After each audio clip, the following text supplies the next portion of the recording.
Hello and welcome to another episode of the Contractor Growth Show. My name is Mark. I'm your host. And today I have the pleasure of speaking with Mike Pierce at Hughes Kitchens in Canton, Ohio. Mike, thanks for being with us today. Thank you for having me. Yeah, very cool. You guys are just a really highly rated, multi-generational business. Got a great story. We're excited to hear it. Maybe you could tell us a little bit about the history of the business and kind of where you guys are at today. I could do that. We started back in 1948. Fred Karam was actually the original founder of the company. Formica was invented in 1913, something like that. It was like an electrical insulator, but they found out like during the war that because they used it for so many different things, they would put it on the ground and slide things over, and the durability of this product was amazing. And then after the war, people found out it could be used in different applications.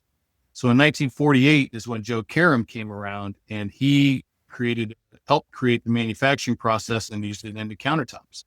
We were one of the first countertop manufacturers in the state of Ohio. Amazing. Quickly morphed into doing full bathrooms and kitchen remodels. Jerry Hughes, who was the name Hughes Kitchens, was one of the installers. And then in late 60s, he took over presidency of Karam Manufacturing at the time, changed the name to Hughes Kitchens. Wow. Okay.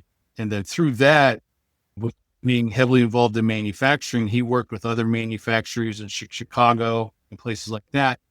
And they were able to create moldings and different pieces and parts through that same manufacturing process to create doors and all this different stuff. That's when refacing came about. That was hugely strong through 70s, 80s, 90s. Refacing of cabinets. Refacing of cabinets, yes. Okay. The old steel kitchens, they were big around here in the 50s, those steel cabinets that people wanted a wood look. And okay. It gave them that opportunity to do a wood looking kitchen without having to gut everything out. And that was really big back in the day. Amazing. Okay. So Jerry Hughes, his son was my best friend. I was not working for the company at the time, but I would do side jobs. I didn't want to work for a friend. I was doing remodeling on my own, me and my son. And it was late 90s, early 2000s that we started talking. I was actually in a barbecue for Doug and his boy birthday party. And that's when Jerry's sitting next to me, and he made a comment, said, "Hey, what are you doing the rest of your life?" And I jokingly said, "I want to buy you out." I love it. Classic. It was just a joke. Yeah. We both went our different directions that day. Just kept sticking in my mind. I came back about an hour later. I said, "Jerry, were you serious about this?" He goes, "I don't know. Were you?" And that started us talking. And I had the family's blessing. Doug, who did work for his dad, wanted nothing, didn't like people. So he didn't want to take over the ownership of the company at the time. And so I had the family's blessing, and then took over in 2004. So it's been a wonderful ride, great staff. Amazing. So I actually wanted to be a chef is what I wanted to be, but that didn't work out. No way. My wife got pregnant on the honeymoon and had to make a career change. That is wild, man. So you were going to go in a totally different career, and this kind of event happened. And so it sounds like you really approached this sort of thoughtfully. How did you choose that this was a good business model of the different things you were choosing from, and being a chef, very different path, although working with your hands and being creative? How did you choose that this was a good path for you? Was it just the business numbers? You understood the market. You liked where it was coming from, the Hughes family? I found the numbers later.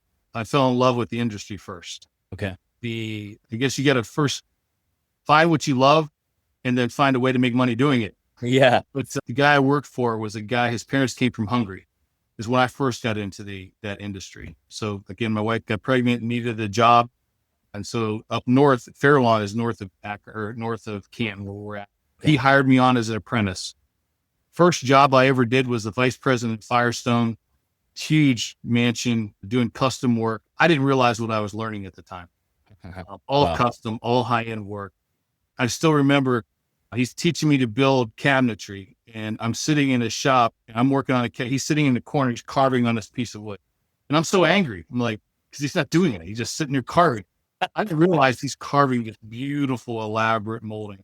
He didn't teach me that part, but he taught me to build cabinetry to fall in love with the high-end work.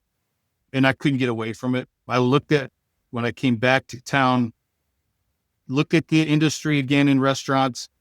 I really did pursue wanted more of a future, but I couldn't shake this love I have.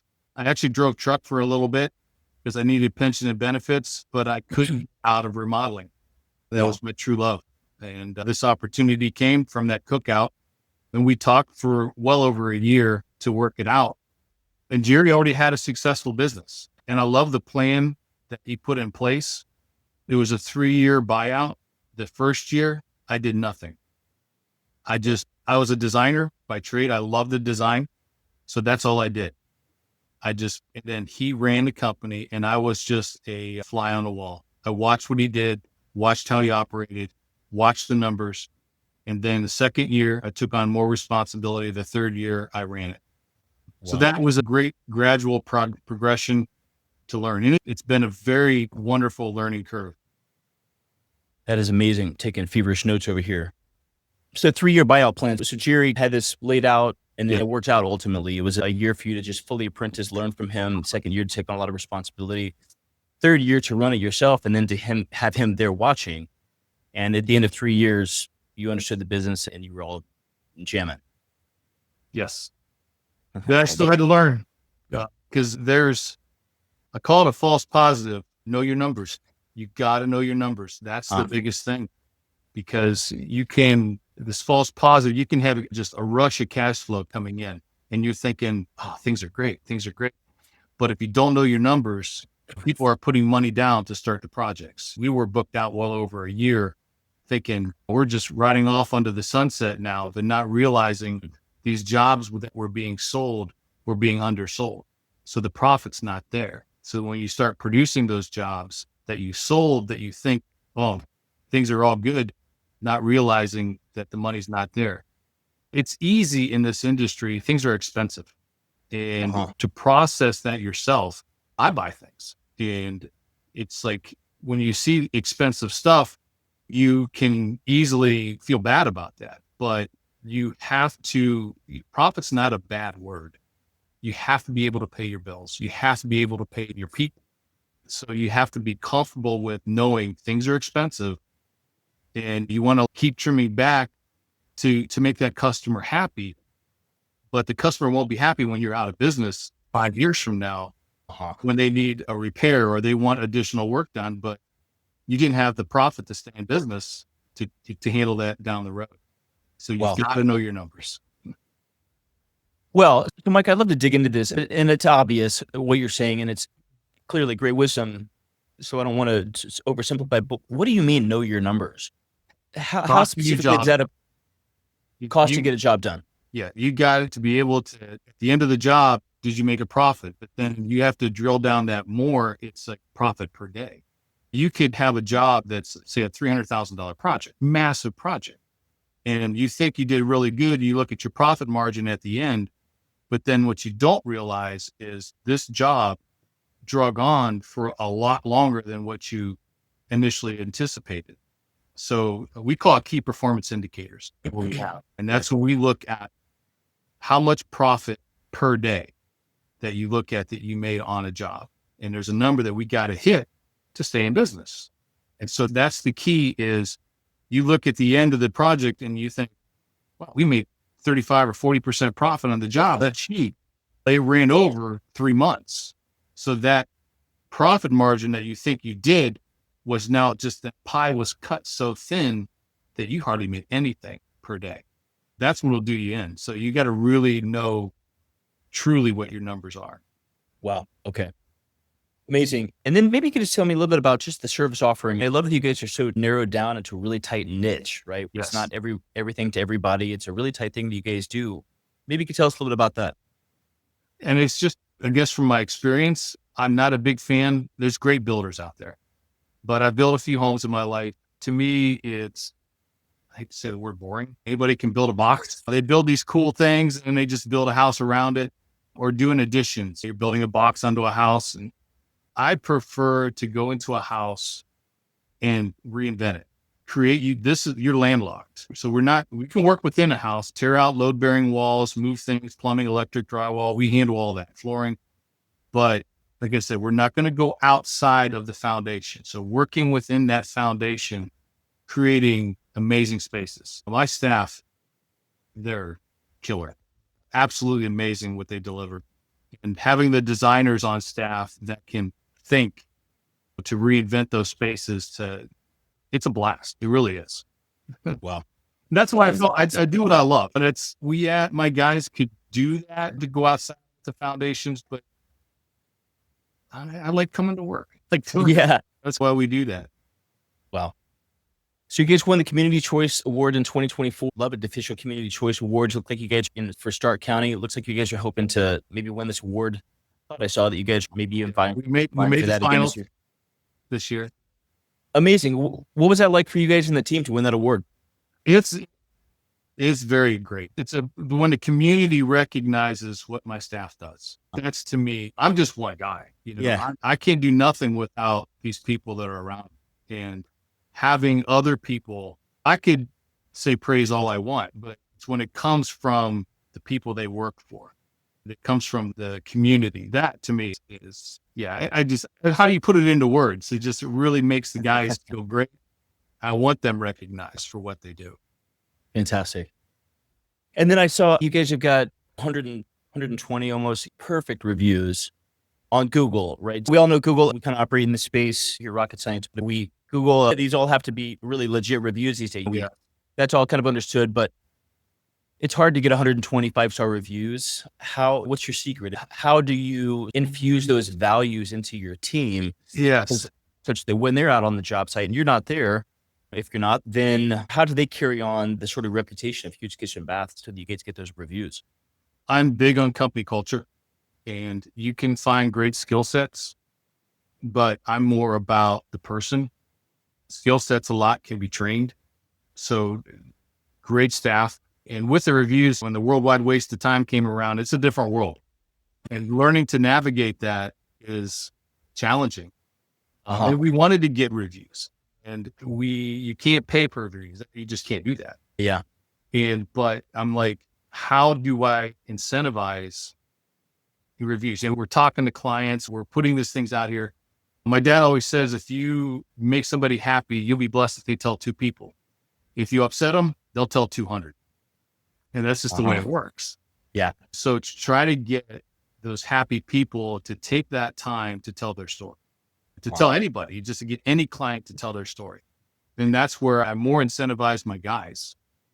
My son works with me. My son, my mom, my wife, we all work together here. And so I was talking with my son. I couldn't do this without him. And we found a way that we actually will bonus our guys. If a client leaves a review about them on the job, they get a bonus. And that incentivizes them they'll go in and there's a little QR code. They say, I want to earn your review. And that's what they present it to the client, that they want to earn the respect. They want to earn the review. And then when the job's done, they ask again, we'd love you to leave a review. And that's really generated a lot of our reviews. Wow. That is amazing. And so you incentivize those guys. So they're going in and they're maybe conveying to a client, even at the beginning of the job, they're saying, listen, I'm here to earn your review. They're seeding that a little bit gently and ultimately setting themselves up for high standards they need to perform at. Yes. And when they then execute on the high standard, they could go back to that person or kind of remind them somehow and say, hey, listen, if the service was great or however the service was, we'd like you to leave an honest review. Yes. That just leads to people. Yeah. That leads to people going on and leaving you guys a lot of amazing reviews that you respond to every single one as well, I noticed. Yeah. When it first came out, I didn't know how to do that. Again, this whole, internet thing is challenging. It's just, how do you navigate this? And I was actually talking with the guy and he's telling me that if I don't respond, it's you don't care. I said, but I do care. He says, but these people don't know you. And I'm like, you're right. And so that's when I went back and I love these clients. I love it when they take that time to do that. And I need to recognize that. And that is awesome. Mike, how many people do you have on the team? The families on the team? 24. 24 people on the team right now. Okay. Yeah. And that's full-time, consistent crew? Yeah, I got two guys that are just runners or part-time helpers that take material out to jobs, but pretty much everybody else is full-time. Amazing. So when you guys quote jobs and things, is it yourself going out or do you have guys going out quoting jobs as well? I got three, including me. My son Oh, is a designer. I got another gentleman named Tyler, and then me. So us three will go out to meet with clients, start that whole process of designing. And I got two production managers that manage the field staff. okay. Amazing. And then regarding growing the business, our listeners are interested in growing their own companies, and we've got folks at all different levels here of current size, employees, and whatever. You guys have done an amazing job in the community. You've probably grown the business by referrals. Has it been all referrals, or you guys do some outreach as well?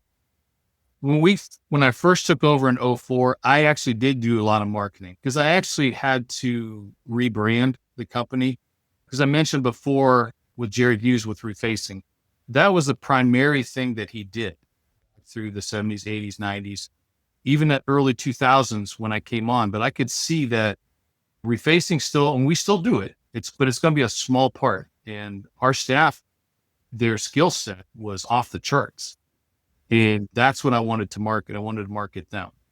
And so that's where I did a lot of marketing at that point to rebrand it, to get our name out there. That it was just Hughes Kitchens. And I added the and bath. And if people say, oh, you do bathrooms too? That's half our business, but it never was marketing. So we rebranded it. And once that started going, then we scaled back all the advertisement, have our website. Obviously you got to have a website. And so word of mouth is really 90% of what we do. Our website takes up the rest, and social media. You always get stuff from that, trying to stay active in that. That's the Yeah. Yeah. Seriously. Amazing. Okay. And then your typical sales process, if somebody gives you a call, it's just you got a team in the office that are taking those calls and then direct them into setting up a quote and then going out and getting a quote for those guys. we try to make it, to us, it's an event. We want it to be an event. We want this whole process from the time they call till the time that we're cleaned up, heading home, job's complete. We want it to be, it's a difficult situation. We're tearing up some of the most important rooms of the house, the kitchens and the bathroom. But we want it to be as fun in the design process as possible, and then as smooth as possible during the install. So when they first call, we want a person to answer the phone. We don't want AI answering the phone or push one for English or what. You're going to hear my mom, grandma, they call her, is going to answer that phone and say, hello, you've ever called you see. But then once the appointment's set, we actually send a letter out with T-Pad. We call it a T-letter. So that when they open it up, they got a gift right off the bat without even anything. So it's going to be a conversation. They already know. We'll see. There's a letter with that little T-Pad. We'll see it on a refrigerator. We're different. Yes, we are different. We want to be different. Wow. So that starts that mindset change, that we want people to understand that this is going to be fun. This is going to be different. And starts that process. We meet with the homeowner, get their ideas, what they want to do. We offer ideas too. Then we come back and us designers will rework the space. Once we come up with some different ideas and plans, then we meet within our showroom or design center here to go through and present that to see. And then that's the fun part of interacting with them. That's my favorite part of the whole job. Paperwork, yeah, not so much. But client, when you're in that showroom, it's a blast. Wow. That is wild. Mike, what a great business you run, man. I talk to so many folks. I just love that you really have got commentary and you've thought about all these pieces. They're all in place. You've got just amazing follow-up. You're answering all of these reviews. You guys have got an amazing process for the sales process. Just taking a ton of notes here, and it's just great. I love just talking with small business owners. It's just such a great part of my job. Thank you. I'm really grateful that you were here today. If folks are in the Canton area and are looking for getting a kitchen or a bath remodel or potentially a larger remodel, they want to talk to you or your team, what are a couple of good ways to get in touch with you guys? Phone number. We love to talk to people. I'm not good on texting. I can email if I have to, but just give us a call, 330-455-5269. Mom's going to answer the phone. We could set up a time for a designer, But obviously, we have the website. You can email us through the website. Okay. Great. And the website is hugheskitchens.com. So that's Hughes Kitchens. Okay. Mike, thank you for being on the show today. Great information for our listeners here. We'd love to have you on the show here again in the future. And Thank you. yeah, wish you the best with the business. Thank you, man. Thank you.